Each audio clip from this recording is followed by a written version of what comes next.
అటువైపు నుంచి ఎంత గట్టిగా తప్పుడు కేసులు పెట్టో అక్రమంగా కేసులు పెట్టి వేధించి కక్ష సాధింపు చర్యలో ఈ రెడ్ బుక్ రాజ్యాంగం అని ఒకటి టైటిల్ తీసుకొని వాళ్ళు చేస్తున్నా నిరంకుశంగా ఇచ్చేసి వాళ్ళు ఎంత తోసే కొద్దీ అంత బలంగా తన్నుకొని పార్టీ కార్యకర్తలు నాయకులు మొత్తం కలెక్టివ్గా ముందుకు రావడం ఏదైతే ఈ సంవత్సరం తిరిగేసరికి ఈరోజు ఎన్నికలు జరిపినా ఎప్పుడు జరిగినా ఏ రకమైన రిజల్ట్ వస్తాయనేది గోడ మీద రాసినట్టు స్పష్టంగా కనిపిస్తోంది.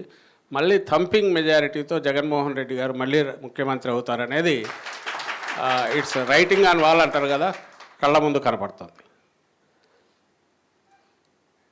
కారణం మనందరికీ తెలిసింది.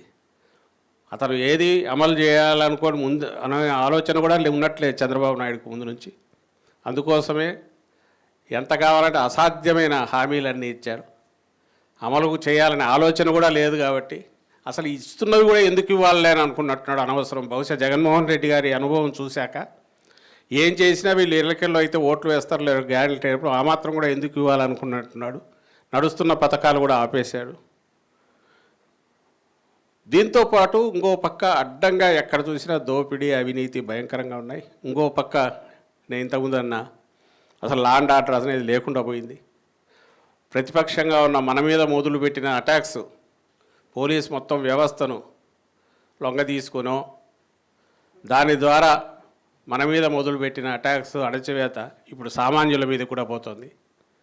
సామాన్య ప్రజలు కూడా దానికి బలి అవుతున్నారు.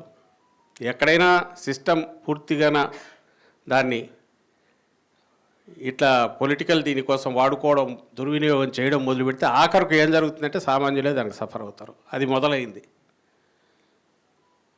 గవర్నెన్స్ అనేది అసలు లేదు. ఇది చాలదని కృష్ణానది అమరావతి దాన్ని ఇప్పుడు 40,000 50,000 ఎకరాలు చాలవని ఇంకో 40,000 ఎకరాలు